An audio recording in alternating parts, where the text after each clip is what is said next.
Assalamualaikum warahmatullahi wabarakatuh. Sekarang kita masuk pada bab perintah perang terhadap orang kafir hingga mereka mengakui bahwa tiada Tuhan selain Allah dan Nabi Muhammad utusan Allah. 13. Abu Hurairah radhiyallahu anhu berkata, ketika Nabi SAW wafat dan Abu Bakar Siddiq radhiyallahu anhu terpilih sebagai khalifah, ada beberapa orang murtad, yaitu menolak sebagian kewajiban dalam Islam.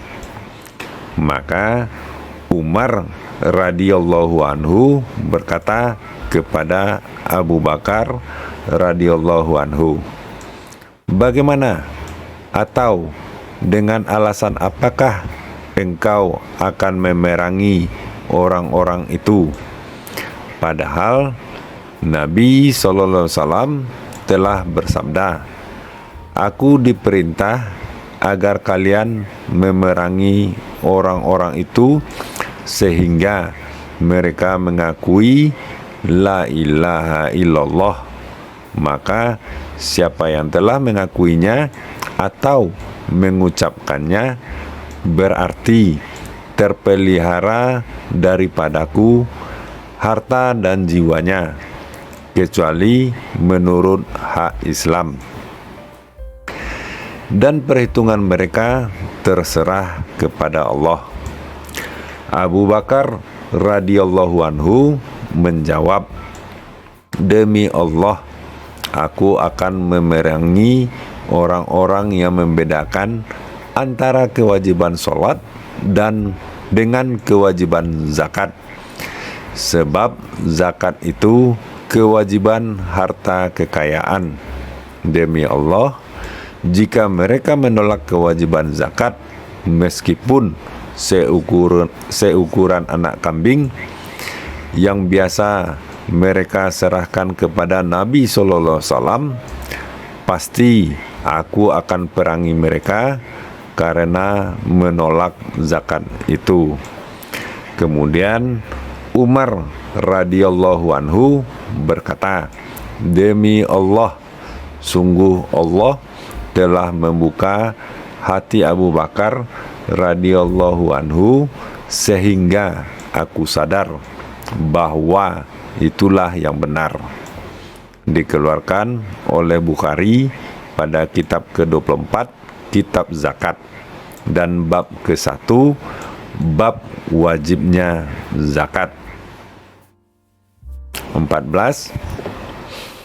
Abu Hurairah radhiyallahu anhu berkata, Rasulullah SAW bersabda, "Aku diperintah memerangi orang-orang sehingga mereka mengakui la ilaha illallah.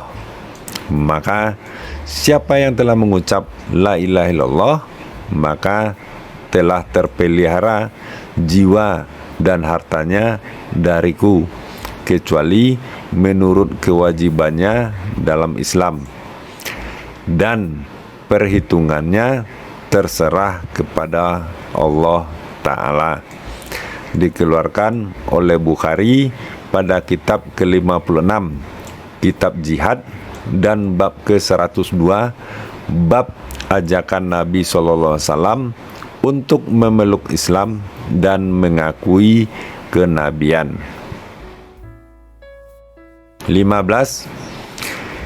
Ibnu Umar radhiyallahu anhu berkata, Rasulullah SAW bersabda, "Aku diperintah memerangi orang-orang sehingga mengucapkan kalimat syahadat bahwa tiada Tuhan selain Allah dan Nabi Muhammad utusan Allah, dan mendirikan sholat dan menunaikan zakat.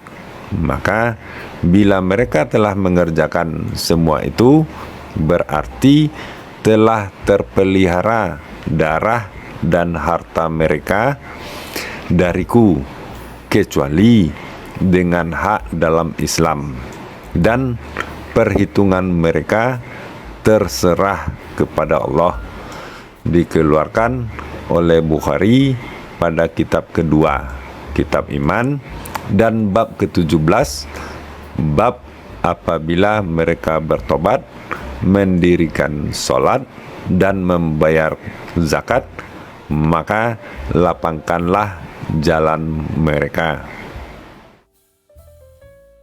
Lanjut, bab pertama-tama dalam iman adalah mengucap kalimat La ilaha illallah. Nomor 16, Ali Al-Musayyab bin Hazm radhiyallahu berkata, ketika Abu Talib akan meninggal, datanglah Nabi SAW ke rumahnya dan mendapati di sana ada Abu Jahal bin Hisham, Abdullah bin Abi Umayyah bin Al-Mughirah. Maka Nabi SAW berkata kepada Abu Talib, wahai pamanku, katakanlah La ilaha illallah, kalimat yang dengannya aku akan menjadi saksi untukmu di sisi Allah. Lalu Abu Jahal dan Abdullah bin Abi Umayyah berkata, hai Abu Talib, apakah engkau akan meninggalkan agama Abdul Muthalib?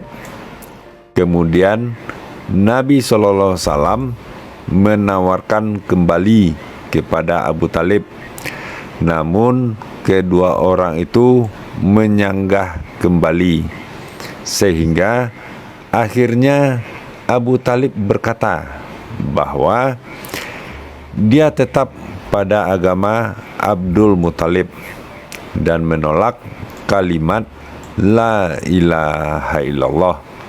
Lalu Nabi SAW bersabda, demi Allah, aku akan tetap membacakan istighfar untukmu selama aku tidak dilarang untuk itu. Maka Allah menurunkan ayat 113 surat At-Taubah. Tiadalah sepatutnya bagi Nabi dan orang-orang yang beriman untuk memintakan ampun kepada Allah bagi orang-orang musyrik, meskipun mereka kerabat yang dekat, sesudah nyata bahwa mereka termasuk penghuni neraka Jahim. Surat At-Taubah ayat 113 dikeluarkan oleh Bukhari pada kitab ke-23, kitab jenazah, dan bab ke-81, bab apabila seorang musyrik menjelang matinya mengucap La ilaha illallah. Nah, sampai di sini dulu. Terima kasih. Assalamualaikum warahmatullahi wabarakatuh.